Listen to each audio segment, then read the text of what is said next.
PRM medical college रो CT scan गृह रे पशिगला वर्षा जल। लगाण वर्षा जोगु बारिपदा पीआरएम मेडिकल कॉलेज परिसर रे थिबा सीटी स्कैन गृह रे पशिगला वर्षा जल। सीटी स्कैन परिसर रे थिबा समस्त गृह भितरे वर्षा जल लहड़ी मारुथिबा देखिबाकु मिलिथिला। गत सोमवार बारिपदा रे दिन तमाम लगाण वर्षा लागि रहिथिला। वर्षा जल निष्कासन होई न परिवारु ड्रेन रु उछुली पानी सीटी स्कैन गृह परिसर रे पसि जाइथिला। फल कोटी कोटी टंका खर्च करी रहिथिबा मूल्यवान मेसिन सबू जल घेर रे रहिथिला। ए परिसर रे सीटी स्कैन गृह, computer room, UPS room, reception hall सह रोगी अपेक्षा पाई थिबा रूम रे पानी पसि जाइथिला। फल रे किछि समय पाई सीटी स्कैन कार्य रे बाधा सृष्टि होइथिला। वर्षा दिन बारिपदा सहर देखा पानी सब जो बन्या जल भाषुची बहुत केनाल ड्रेन गुड़ा सफा हो कौन देखो आम म्यूनिसिपालिटी तो जिते सब ड्रेन जाइए प्रायतः चेयरमैन एग्जीक्यूटिव ऑफिसर आमर म्यूनिसिपालिटी जो माने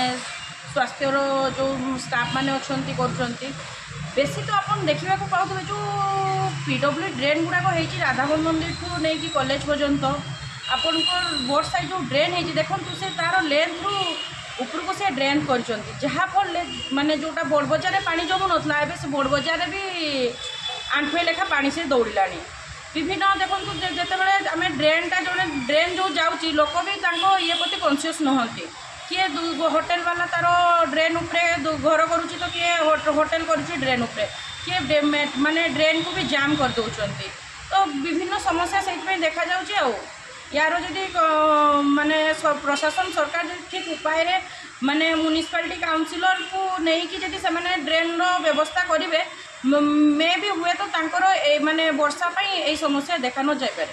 मेडिकल रोड पर जो ड्रेन टी आसी वो देखा नाल जो सफा करा जाउछ तथापि जाम रहउछ पानी समस्या वो देखा को माने कोन कहिबे देखंतु जेतिटी बारिपदा म्युनिसिपालिटी रो दृष्टि को आसीची नाल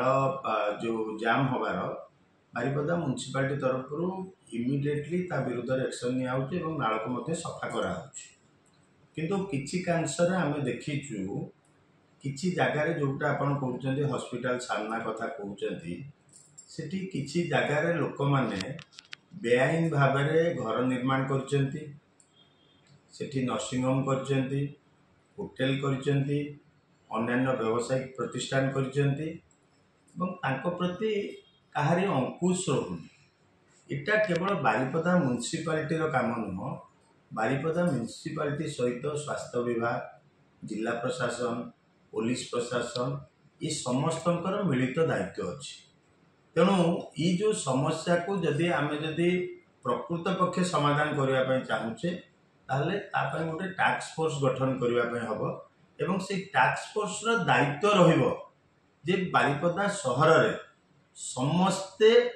आईन परिसर रहीकि ताकर बिल्डिंग कथा कहतु, व्यवसाय प्रतिष्ठान कहतु, नाल कथा कहतु